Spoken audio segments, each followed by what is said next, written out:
हम सब खड़े होंगे।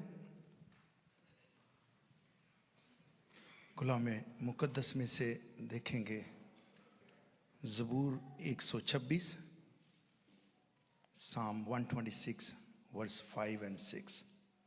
जो आंसुओं के साथ बोते हैं वो खुशी के साथ काटेंगे, जो रोता हुआ बीज बोने जाता है वो अपने पूले लिए हुए Shadman लौटेगा। Those who sow with tears will reap with a song of joy. Those who go out weeping, carrying seed to sow, will return with songs of joy, carrying sheaves with them. दुआ करेंगे। कुदूस खुदावंद, तेरा शुक्र करते हैं आज के दिन के लिए, जब हम सब तेरी हजूरी में इसलिए आए हैं कि तुझसे राहत बरकत पा सकें। तो आज का कलाम हमारे दिलों में जड़ पकड़े और इस कलाम के वसीला से हमारी जिंदगियां तब्दील हों। सब कुछ मांगते तेरे मुकद्दस जलाल यीशु नाम से, आमीन। प्लीज तशरीफ रखें। सो जो आज का टॉपिक है वो है ट्रू लव ब्रिंग टीयर्स। सच्ची मोहब्बत अश्कबार है। सच्ची मोहब्बत से आंसू आते हैं। True love bring tears. जो डेफिनेशन है टीयर्स की, tears in left and right I is often associated with the different emotions and spiritual belief. तो जो हमारी आंखों से आंसू आते हैं मेरे जीजो, ये दोनों में इकट्ठे नहीं आते। खुदा ने एक अजीब सिस्टम इंसान का बनाया है कि ये जो हमारे इमोशंस हैं इन आंसुओं के साथ अटैच हैं। और स्पिरिचुअल बिलीव, अगर हम स्पिरिचुअली खुदावंद पे ईमान जब रखकर चीजों को ऑपरेट करते हैं तो आंसू आते हैं। जो खुदा को डीपली नहीं जानते उनके लिए मजाक है, लेकिन अब जब गहरे तौर से उसकी हजूरी में सोख हो जाते हैं तो आंसू निकलते हैं। अब आंसू चूंकि दोनों आंखों से इकट्ठे नहीं निकलते, tears from left eye are linked to feeling of sadness.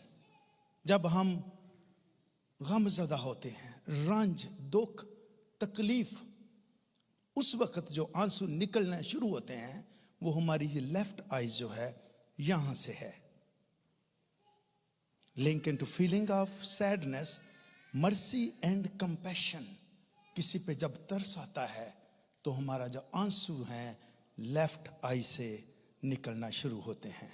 Symbolising divine feminine energy. जो उर्दू में है वो लफ्ज है सनफे नाजिक। जब हम किसी चीज से इमोशनल हो जाते हैं, गम और दुख रंज की वजह से, तो आंसू जो है वो when you cry out of pain, first tear drop come from your left eye. So जो पहला आंसू निकलता है आपकी दाईं आंख से निकलता है जब दुख है, गम है, रंज है। टीयर फ्रॉम राइट आई, जो हमारी ये जो दाईं आंख है, ये बाईं वाली है, ये दाईं है। सो दायां हाथ जो है, tears from right eye are linked to feeling of blessing, healing, health, happiness and joy. जब हम खुश होते हैं, जिसको हम खुशी के आंसू कहते हैं, ये वाले आंसू जो हैं खुशी वाले, when you cry out of happiness, the first drop come out from your right eye.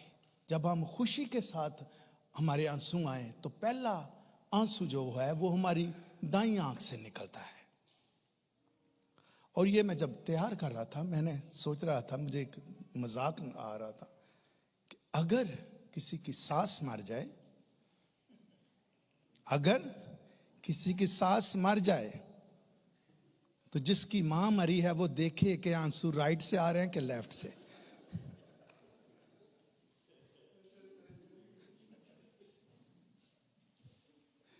चूंकि इसकी रिसर्च नहीं थी तो मैं देख रहा था कि ये बंदा चेक तो करे, जिसकी सांस मरी है, आंसू कहीं इधर से तो नहीं आ रहे, रो तो रहा है लेकिन आंसू किस आंख से निकल रहे हैं। तीसरा, दोनों आंखों से आंसू कब आते हैं? बोथ आईज शेडिंग टीयर्स में इंडिकेट फ्रस्ट्रेशन। फ्रस्ट्रेशन जो है ये गम और जोए का तीसरा हिस्सा है, जिसमें दोनों आंखों से आंसू बहना शुरू हो जाते हैं। और ये उस वक्त आते हैं जब आप किसी भी गोल में नाकाम हो जाते हैं। मायूसी, नाउम्मीदी। सो फ्रस्ट्रेशन की वजह से जो आंसू बहना शुरू होते हैं ये दोनों आंखों से आते हैं। अगेन, गम, दुख की वजह से लेफ्ट आई और खुशी की वजह से राइट आई। और दोनों आंखों से जब आप नाउम्मीद हो जाते हैं, मायूस हो जाते हैं और शिकस्त खाते हैं, फिर जो आंसू निकलते हैं ये दोनों आंखों से निकलते हैं। में indicate frustrations needed for inner healing. और ये जो दोनों आंखों से निकलते हैं, एक्चुअली आंसू जो हैं ये हीलिंग के लिए निकलते हैं, आपके अंदर को ठीक करने के लिए। आपका जख्म जो अंदर लगा है उसको ठीक करने के लिए एक्चुअली आंसू निकलते हैं। कई बार हम आंसू को वीकनेस समझते हैं, कई बार समझते हैं कि शायद ये बहुत जी छोटे दिल का है, इसको ये है वो है। ये तो अंदर की हीलिंग के लिए जो आंसू हैं ये निकलते हैं। न्यू बोर्न बेबीज टीयर्स, जो नया बच्चा पैदा होता है, ये बात मैंने इधर यूएसए में आकर सीखी थी 14-15 साल पहले जब सिमरन पैदा हुई थी। Generally start producing tear around 2 weeks of age. जो नया बोर्न बेबी है वो रोता जरूर है लेकिन उसके आंसू नहीं निकलते। खुदा ने कुदरत का ये निजाम बनाया है कि 2 वीक के बाद वो इवन टीयर जो है वो बनना शुरू होते हैं जब बच्चा दुनिया में आ जाता है। और फिर you can see only when they are around 2 months old. असल में जो नया बच्चा जब पैदा होता है 2 महीने, अराउंड 2 महीने तक उसके आंसू नहीं आएंगे, क्योंकि ये जो आंसू निकलने वाला सिस्टम है खुदा दुनिया में आने के बाद इंसान का बनाता है। सो जो आज का टॉपिक है, ट्रू लव ब्रिंग टीयर्स। जहां पे सच्ची मोहब्बत है वहां पर आंसू निकलते हैं। आज पार्ट 1 है, इसके 2 पार्ट हैं। पार्ट 2 नेक्स्ट संडे होगा। सो पार्ट 1 का जो पहला पॉइंट है वो है डेविड वेप्ट। जो दाऊद है ये रोया, क्योंकि सच्ची मोहब्बत अश्कबार है। True love bring tears. और पहला सैमुएल 20 बाब 41-42 आयत में लिखा है, जो ही वो छोकरा चला गया, छोकरा का लफ्ज जो यूज हुआ है बॉय इंग्लिश में, दाऊद जनूब की तरफ से निकला और जमीन पर ऊंधा होकर 3 बार सजदा किया और उन्होंने आपस में एक दूसरे को चूमा और बाहम रोए। वेप्ट टुगेदर, जब दोनों मिलकर रोते हैं, बाहम रोए मीन दोनों जब रो रहे हैं। और आगे लिखा है, पर दाऊद बहुत रोया, but David wept the most. और 42 वर्ष में लिखा है, और यूनतन ने दाऊद से कहा कि सलामत चला जा, क्योंकि हम दोनों ने खुदा के नाम की कसम खाकर कहा है कि खुदावंद मेरे और तेरे दरमियान और मेरी और तेरी नस्ल के दरमियान अब तक रहे। सो वो उठकर रवाना हुआ और यूनतन शहर में चला गया। True love bring tears. सच्ची मोहब्बत जहां है वहां से आंसू निकलते हैं।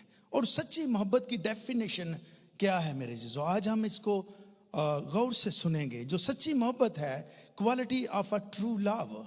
अगर आप जानना चाहते हैं कि कौन शख्स रियली आपसे सच्ची मोहब्बत रखता है तो ये कुछ बातें हैं, गौर से सुनिएगा। अगर आपको लगे कि शख्स सच्ची मोहब्बत नहीं करता तो उसको फारग कर दें। बेशक प्रायोरिटाइज जो सच्ची मोहब्बत करने वाला शख्स है पहली खूबी उसमें होगी कि वो सारी चीजों को छोड़कर आपकी पहले बात सुनेगा। जब मैं टोयोटा में काम करता था, हमें जब कस्टमर हमारे साथ होता था, फोन उठाने की इजाजत नहीं होती थी। जब फारग हैं जितने मर्जी फोन करें, लेकिन कस्टमर के साथ फोन उठाने की जरूरत नहीं होती थी। लेकिन जब हमारी मीटिंग हुई तो मैनेजर ने कहा, अगर आपकी वाइफ कॉल करती है या हस्बैंड कॉल करता है तो आप you are still allowed to take your phone call. बीवी को या खामद की कॉल है तो आप कॉल ले सकते हैं, इसके अलावा कोई कॉल नहीं लेनी। सो पहले नंबर पर प्रायोरिटाइज। अगर कोई शख्स इग्नोर करता है आपको, वो आपका दोस्त नहीं है। सपोर्टिव, दोस्त का काम है आपके साथ खड़ा हो। लेकिन अगर दोस्ती बस बातों में है, लेकिन जब भी साथ खड़ा होने का टाइम आए तो वो दोस्त भाग जाता है, वो आपका दोस्त नहीं है। Accepts you as who you are. तीसरी खूबी जो दोस्त की है, वो आपके नुक्स नहीं देखता, आपकी कमजोरियों और खामियों को नहीं देखता। आप जैसे हैं वैसे के वैसे को कबूल करता है, वो है ट्रू दोस्त। Number 4, offers unwavering support. बगैर तब्दील होने वाली जो सपोर्ट है। ये नहीं कि दोस्त है, अब ये मैं कर सकता हूं, कर सकती हूं, अब नहीं हो सकता। कभी वो दोस्त है, कभी गैप है, कभी कुछ है। उस दोस्त को भगाएं, वो गेम में प्ले कर रहा है, ही स्कीमर। जो दोस्त है हर वक्त, मौसम कैसे भी हो, घर साफ हो या ना हो, कुछ भी हो, आपके साथ खड़ा होता है। लेकिन जो ऑफर्स अनवेविंग सपोर्ट, और जो आगे पीछे जिसकी दोस्ती में बहुत ज्यादा कंप्लेन है और नो है, वो आपका दोस्त नहीं है। ऑनेस्ट एंड ट्रस्टवर्दी दोस्त वो है जिस पे आप आंखें बंद करके ट्रस्ट कर सकें। अगर आपको ट्रस्ट करने का इश्यू आ रहा है किसी इंसान पे, उसको दोस्त मत कहिएगा। छठा है स्टे थ्रू टफ टाइम। बहुत से लोग आप पे मुसीबत जब आती है तो आपसे भाग जाते हैं। सच्चा दोस्त वो है जब आप पे मुश्किल है, मुसीबत है, आपका सहारा बनता हो। लेकिन वो जो खुशी में तो आपके साथ है लेकिन गमी में भाग जाता है, उसको मेरे जीजो अभी डिलीट करें। वो आपका टाइम वेस्ट कर रहा है इंसान। और वैसे भी आपको बहुत ज्यादा दोस्त नहीं चाहिए। आपके पास कपल ऐसे दोस्त जो हम ख्याल होने चाहिए, जो ये बातें बता रहा हूं इनमें आपके साथ खड़े होने वाले। अगर कोई इन पे पूरा नहीं उतरता, उसको कलाम के बाद कॉल करके कहना, जी मैं थोड़े ना कट्टी कीती है, तुसी अपने घर रहो, आई एम हैप्पी अलोन, मुझे दोस्ती नहीं चाहिए। Stay through tough time. Encouraging, वो दोस्त जो आपको डाउन करता है हर बात में, बजाय अपलिफ्ट करे। कोई बात नहीं, ये हो गया तो फिर क्या हुआ। जो शख्स इनकरेज नहीं करता वो आपका दोस्त नहीं है। 8वीं, always bring cheer and positivity. जिसको देखने से, जिसको मिलने से आपको खुशी होती हो, वो है आपका दोस्त। A good listener. कई दोस्त हैं आपस में जिसमें एक ने बातें करनी है, आपकी सुननी नहीं है। अगर आपकी कोई दूसरा सुन ही नहीं ना रहा, मैं बोल रहा हूं उसको दोस्त मत कहिए, मत बनाइए। जो आपकी बात ही नहीं सुनना चाहता या सुन रहा, अपनी फिलॉसफी झाड़नी है जिसने। और 10वां, लॉयल, कीप योर सीक्रेट। जो गॉसिप करता है, आपकी सीक्रेट बातें दूसरों के साथ शेयर करता है, उसको ब्लॉक करें। अभी बटन दबाना है, वो बाद में नहीं आएगी, कल ब्लॉक जब कर देंगे। इसको ब्लॉक करें। जो सीक्रेट, वो लॉयल नहीं है। वो शख्स जो आपके राज दूसरों के साथ शेयर करता है, ब्लॉक दैट पर्सन। वो असल में आपका दोस्त नहीं है।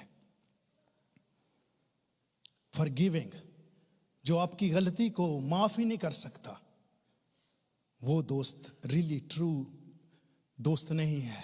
दोस्त वो है जिससे अगर मुझसे कोई गलती हो भी जाए तो मेरा दोस्त है तो वो कहेगा नो प्रॉब्लम, इसको छोड़ो, आगे चलते हैं। लेकिन जो गलती को पकड़े रखता है वो असल में दोस्त नहीं है। और last, party people are not friends. ये जो सारे इकट्ठे होते हैं ना वीकेंड पे बोतलों वाले, ये कोई एक दूसरे के दोस्त नहीं है। इनको चेक करें, कभी भी एक दूसरे के काम आए हों, और अगर आए हैं तो इन्होंने उनको जलील किया है। Party people are not friends. दोस्त वो है 6 महीने के बाद भी आप कॉल करें तो वहां से ही आपकी दोस्ती शुरू हो जाए। किसी ने पूछा अच्छे इंसान की शनाख्त क्या है? अच्छे इंसान की शनाख्त क्या है? अच्छे इंसान की शनाख्त अगर आपने चेक करनी है तो चेक करें कि इसके दोस्त कितने पुराने हैं और इसका नौकर कितना पुराना है। अगर कोई दोस्त और नौकर को हैंडल नहीं कर सकता, दैट पर्सन, वो बिल्कुल उसको खुद नहीं पता कि वो कौन है। अगर आपके दोस्त हर सीजन में चेंज हो रहे हैं, आपको खुद नहीं पता आपने एडवाइस क्या करना है, किसी को खुद नहीं पता कि दोस्ती को मेंटेन किया जाता है, क्योंकि इसमें एक बॉर्डर लाइन है जहां पे दोस्तियां चलती हैं, रिश्ते चलते हैं, जहां से ही टूटते हैं, और उसको जानना बहुत जरूरी है। ये पहला शमूएल 20वां बाब जब हम देख रहे हैं तो दाऊद के बारे में जब लिखा है कि ये वो जो छोकरा चला गया, क्या हुआ था? जब जाति जूलियत को दाऊद ने मारा, और यूनतन जो था ये साउल का बड़ा बेटा, जंगी मर्द था ये भी, और दाऊद यसी का बेटा, सबसे छोटा, भेड़ बकरियां चराने वाला। लेकिन जब इसने जाति जूलियत को मारा है तो चूंकि साउल ने, बादशाह ने कहा कि अगर कोई इसको मारेगा तो मैं अपनी बेटी उसे ब्याह दूंगा। इसीलिए मेरे जीजो, ये 3 काम हुए हैं जब दाऊद उनके घर में गया है। नंबर 1, मोहब्बत में सब कुछ निछावर कर देना। वो शख्स जो हर हाल में आपके साथ होता है वो है आपका दोस्त।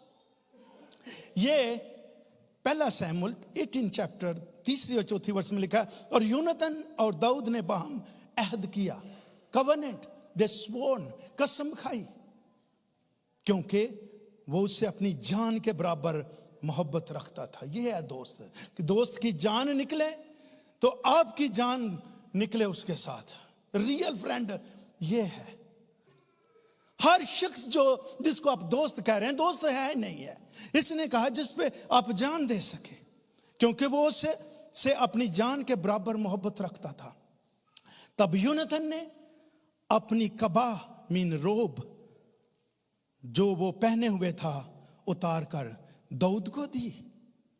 मोहब्बत में सब कुछ निछावर कर देना। अगर आप मोहब्बत में होल्ड कर रहे हैं तो मोहब्बत में कहीं ना कहीं वीकनेस है, कोई इशू है। तो यूनतन ने क्या किया? जब दाऊद आया है, हालांकि बच्चा है, लेकिन उसके लिए अपनी कबा रोब जो वो पहने हुए था उतार कर दाऊद को दी, और अपनी पोशाक टूनिक जो सोल्जर ड्रेस होता है वो दाऊद को दिया, और अपनी तलवार सोड और अपनी कमान बो और अपना कमरबंद बेल्ट तक उसे दे दिया। अब दोस्ती में अगर आप गिविंग पे होल्ड करते हैं कि ये कर सकते, दोस्त की लिए ये है कि जो कुछ आपके पास है आपके फ्रेंड के लिए 24 आवर हाजिर रहना चाहिए। यहां पे जो पहली बात हम देखते हैं इनकी, कि यूनतन जो है, जॉनथन इंग्लिश में कहते हैं, इसने मोहब्बत में सब कुछ निछावर, यह जंगी मर्द है। इसने देखा है कि दाऊद भेड़ बकरियां चराने वाला एक बच्चा है, वो अब हमारे घर में रहेगा। लेकिन जोनाथन जो है, इसकी दोस्ती डेविड से हो जाती है। तो मेरे जीजो, इसने सब कुछ निशावर, अगरचे ये जंगी मर्द था, इसने ये नहीं देखा कि ये मेरी पोशाक है, ये मेरी रोब है, ये मेरी तलवार है, ये मेरा बेल्ट है। जो कुछ भी उसके पास था, अभी दाऊद उसको पहनने के काबिल नहीं है, फिर भी मेरे जीजो, दोस्ती का ये लेवल था कि उसके पास जो था उसने उसको दाऊद को दे दिया, उसने कुछ भी होल्ड नहीं किया। और दूसरी बात जो मोहब्बत में, दूसरा शमूएल पहला बाब 17:26 में लिखा है, और दाऊद ने शाऊल और उसके बेटे यूनतन पर इस मर्सिया के साथ मातम किया। ऐ मेरे भाई यूनतन, मुझे तेरा गम है, तू मुझको बहुत ही मरगूब है। You were truly loyal to me. तू मुझको बहुत ही मरगूब था। तेरी मोहब्बत, गौर से सुनिएगा, तेरी मोहब्बत मेरे लिए अजीब थी, औरतों की मोहब्बत से भी ज्यादा, more faithful than a wife to her husband. Science के लिहाज से और ग्लोबल सर्वे के लिहाज से औरतें हमेशा मर्दों से ज्यादा वफादार हैं और रही हैं। इनमें खुदा ने ये डाला हुआ है जबिलत, ये कुदरत। औरतें, और यहां पे जो लिखा है लफ्ज, तेरी मोहब्बत मेरे लिए अजीब थी, औरतों की मोहब्बत से भी ज्यादा, more faithful than a wife to her husband. एक जो वाइफ है, जो हस्बैंड के साथ कितनी वफादार हो सकती है। मेरे जीजो, अगर कोई इंसान फाइनेंशियली ग्रो हुआ है तो चेक करना पीछे वाइफ जो है वो कितनी वफादार है। हर चीज में, फाइनेंस को कंट्रोल करने में, क्या ठीक है, क्या गलत है, किसकी जरूरत है, किसकी नहीं, क्या होना चाहिए, क्या नहीं होना चाहिए। यही मोहब्बत इस दाऊद ने दिखाई है। ये यूनतन, ये तीनों मर जाते हैं जंग में, बाप भी मर जाता है, दोनों बेटे, और इसकी मोहब्बत ने, मोहब्बत क्या है, मोहब्बत में मातम किया है। अगर आपका साथी, आपका मोहब्बत करने वाला दोस्त चला जाता है लेकिन आपकी आंख नम नहीं होती, तो मेरे जीजो, लगता है वो सिस्टम जो खुदा ने इंसान के अंदर रखा है उसमें कुछ इशू है। यहां पर हम देखते हैं कि उसने पहले नंबर पर सब कुछ, दोस्ती में सब कुछ निछावर कर दिया। ऐसा नहीं हो सकता कि मेरे पास ये नहीं है, मैं ये कर सकता हूं, ये नहीं कर सकता, ये कर सकती हूं, ये नहीं कर सकता। You can do everything. आपका दिल बंद है, आपका घर बंद है, आपके दरवाजे बंद हैं। अगर दिल और घर खुला हो तो कुछ भी क्यों ना हो, हालात कैसे भी हो, स्नो हो, सूरज हो, चमकता हो, रेन हो, दोस्त को जरूरत है। तो मेरे अजीजों, आपके दोस्त जो है उसके लिए जब आप हर वक्त अवेलेबल होंगे, तो यही वो मोहब्बत है जो दाऊद कहता है मुझे तेरे लिए थी, जो औरतों से बढ़कर, मीन फेथफुलनेस जो है औरतों से बढ़कर मेरे दिल में तेरे लिए थी, जब वो मर जाते हैं। और तीसरी काम जो यहां पे हुआ है, दूसरा शमूएल 9 बाब 3 और 7 आयत। तब बादशाह ने उससे कहा, क्या शाऊल के घराने में कोई नहीं रहा ताकि मैं उस पर खुदा की सी मेहरबानी करूं। Show God's kindness. जीबा ने बादशाह से कहा, यूनतन का एक बेटा रह गया है जो लंगड़ा है। दाऊद ने उसे कहा, मत डर, क्योंकि मैं तेरे बाप यूनतन की खातिर जरूर तुझ पर मेहरबानी करूंगा और तेरे बाप शाऊल की सारी जमीन तुझे फेर दूंगा और तू हमेशा मेरे दस्तरखान पर खाना खाया कर। तीसरी बात जो फ्रेंडशिप में है वो है मोहब्बत में मेहरबान होना, काइंडनेस होना। मोहब्बत साबर है, मोहब्बत मेहरबान है, मोहब्बत सब कुछ सह लेती है। अगर सहा नहीं जा रहा तो मोहब्बत को कैंसिल करें। ये वो मोहब्बत नहीं है जो तीसरी बात, पहली बात जो हम देखते हैं कि मोहब्बत सब कुछ निछावर, कुछ होल्ड नहीं करती, जो कुछ भी आपका है आपके लिए है। और दूसरा, मोहब्बत में मर्सिया है, मातम है, गम है, दुख है। और तीसरा, मोहब्बत मेहरबान है।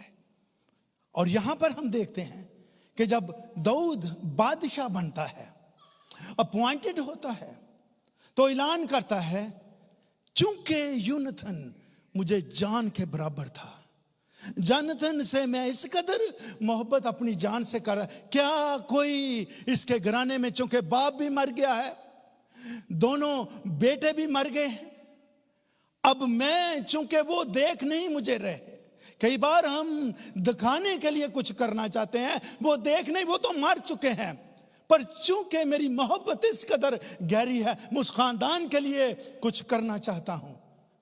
कोई है? हुआ क्या, जो उस घराने का खादम था, नौकर था, जीबा उसका नाम है, उसको लाते हैं, बादशाह सलामत, इसके लिए करें जो भी कुछ करना चाहते।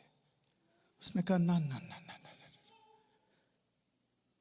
इसके लिए नहीं, मुझे यूनतन के खानदान से कोई चाहिए, क्योंकि जो हमने कसम खाई है, जो हमने कसम खाई है, और कसम क्या है कि खुदावंद मेरे और तेरे दरमियान और मेरी और तेरी नस्ल के दरमियान अबद तक रहे। मैं कैसे खादम जो है आपका नौकर घर का है, उसको उस पे मेहरबानी करूं, क्योंकि मैं मेहरबानी करता हूं, करता रहूंगा। ये वही स्टोरी है जो यीशु मसीह पर जब इत्र जो है मेरे अजीजों गिराया गया है, शीशी तोड़ी गई है, तो शागिर्दों ने कहा ये बेचकर बहुत से गरीबों को दी जा सकती। यीशु मसीह ने कहा ये आज गरीबों का दिन नहीं है, इसने जो किया है, इसने वो किया है जो आप की सोच से भी बाहर है, इसने तो मेरे जाने का अरेंज किया है। यही बात जो दाऊद नबी कहता है, यूनतन के खानदान से मुझे मेरे लिए कोई लाओ जिसके लिए मैं खुदा जैसी नेकी कर सकूं। और फिर क्या लिखा, अच्छा, यूनतन का ही एक बेटा लंगड़ा है, चल नहीं सकता, उसने कहा उसको लाओ। जब उसको बादशाह के सामने लाए जाते हैं तो दाऊद ने उससे कहा तू फिक्र ना कर, तेरे दादा की सारी जमीन जो है तुझे वापस करता हूं। और ना सिर्फ ये, चूंकि तू लंगड़ा है, चूंकि तू चल नहीं सकता, चूंकि तू मेहनत नहीं कर सकता, चूंकि तू काम नहीं कर सकता, इसलिए जब तक तू जिंदा है मेरे मेज पर, मेरे दस्तरखान पर बादशाही खाना, बादशाही लिविंग, बादशाही टेबल, बादशाही मशरूब, तू हर चीज को एंजॉय करेगा, क्योंकि मेरी दोस्ती तेरे बाप से थी। जोरदार ताली बजाएंगे इसलिए कि हम कई बार उसी जगह पे रुक जाते हैं। जो दोस्त है, हुआ आगे को कोई तलक नहीं है, तेरे बाप से मेरी दोस्ती थी, बेशक तू लंगड़ा है, जब तक तू जिएगा मेरे साथ दस्तरखान पर खाना खाएगा, ये मैं रिवार्ड अपनी दोस्ती का, ये मेहरबानी मैं अपनी दोस्ती की, ये जो कर्म है अपनी दोस्ती का तेरे ऊपर करना चाहता हूं। दूसरा पॉइंट जो है वो है जोसेफ वेप्ट, यूसुफ रोया। True love bring tears. क्या है जी topic? True love bring tear. Yusuf रोया, पैदाइश 45:14 वर्ष में लिखा है, और वो अपने भाई बिन्यामीन के गले लगकर रोया, और बिन्यामीन भी उसके गले लगकर रोया, और उसने सब भाइयों को चूमा और उनसे मिलकर रोया। यूसुफ जो है ये भी अपने भाइयों से मिलकर रोया। इसके बाद उसके भाई उससे बातें करने लगे, और फिरौन के महल में इस बात का जिक्र हुआ कि यूसुफ के भाई आए हैं, और इससे फिरौन और उसके नौकर चाकर बहुत खुश हुए। और फिरौन ने यूसुफ से कहा कि अपने भाइयों से कह, तुम ये काम करो कि अपने जानवरों को लाद कर मुल्क कनान को चले जाओ।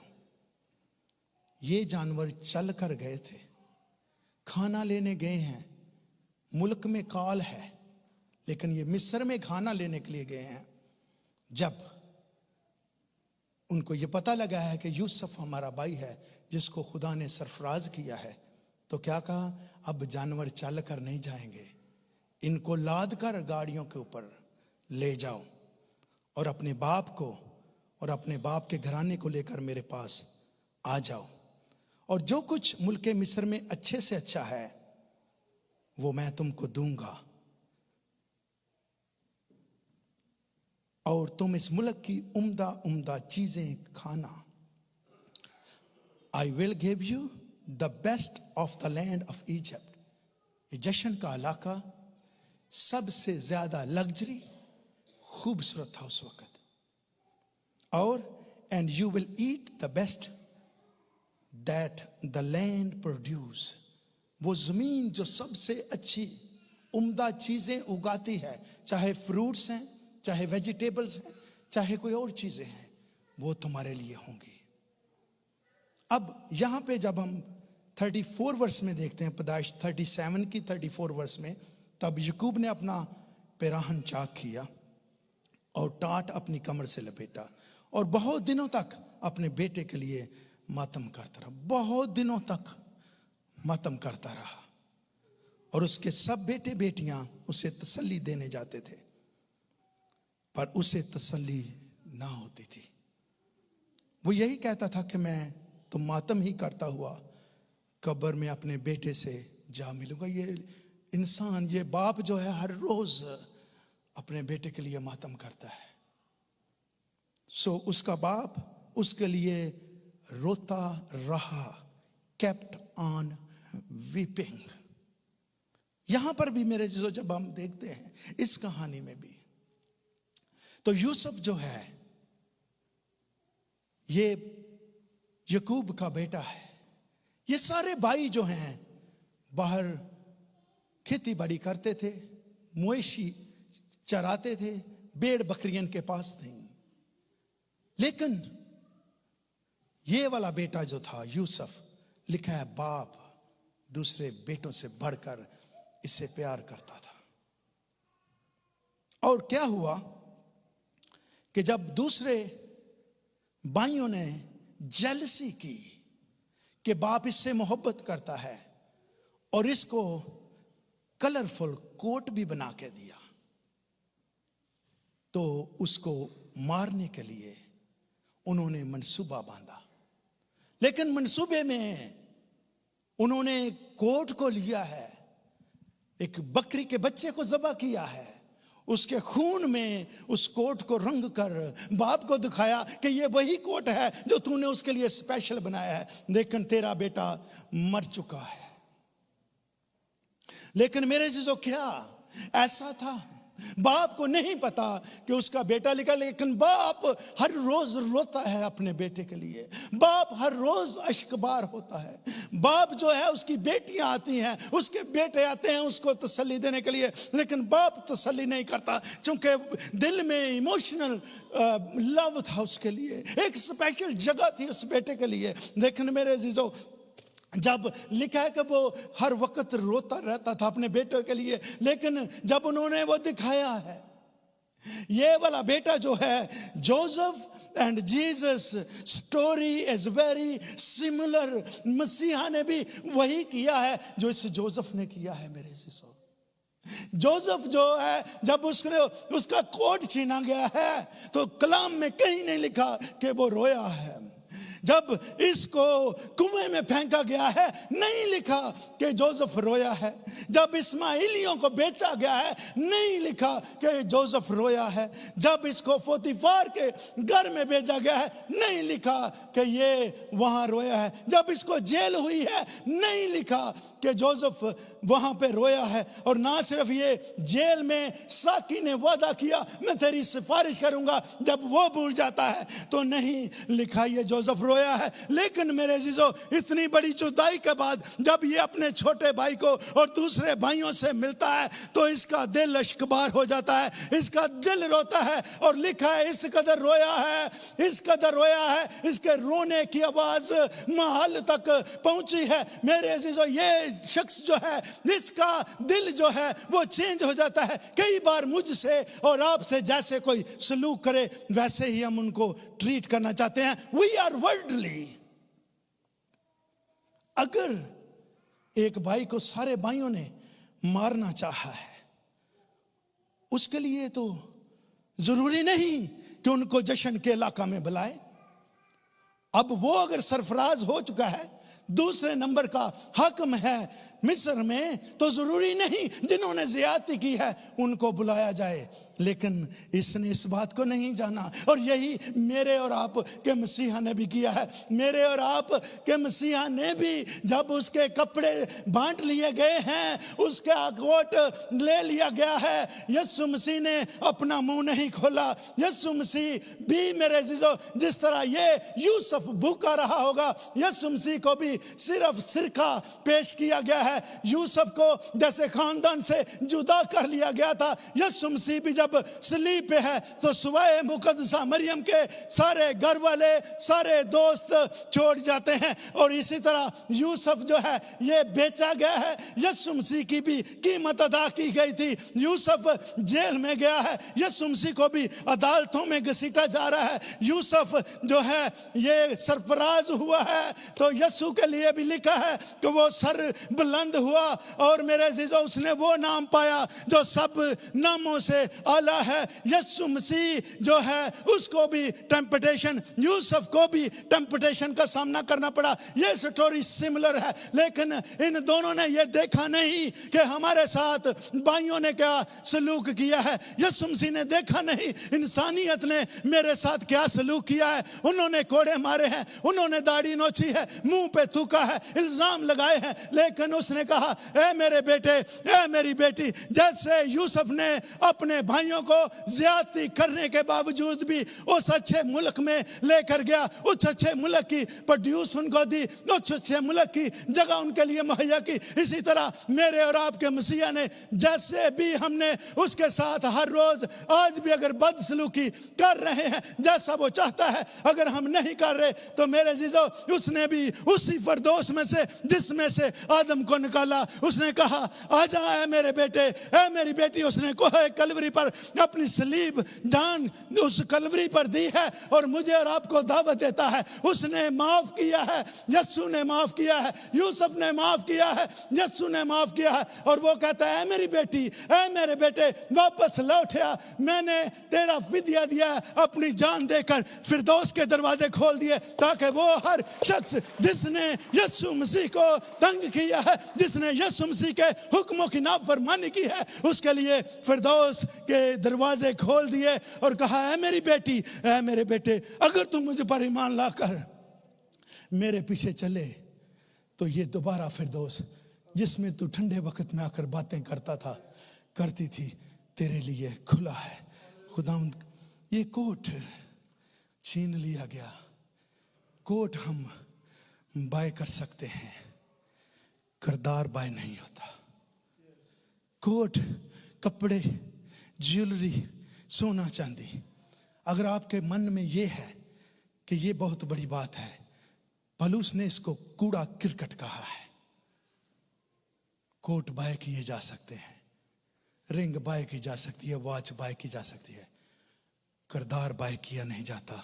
अगर कहीं में आप में से जो या को देखता है करदार की कमी है, तो आज का मैसेज मेरे भाई मेरी बहन आपके लिए है, करदार को ठीक करें। कोट छिन जाए तो फिर भी आप मिस्र में पहुंच सकते हैं, कोट छिन जाए तो आप फिरदौस में जा सकते हैं, लेकिन अगर आपका करदार छिन जाए तो आप यहाँ की दुनिया में भी और आने वाली आखिरत में भी जन्नत से बाहर रहेंगे। खुदावंद इस कलाम के वसीला से बड़ी बरकत। Thank you.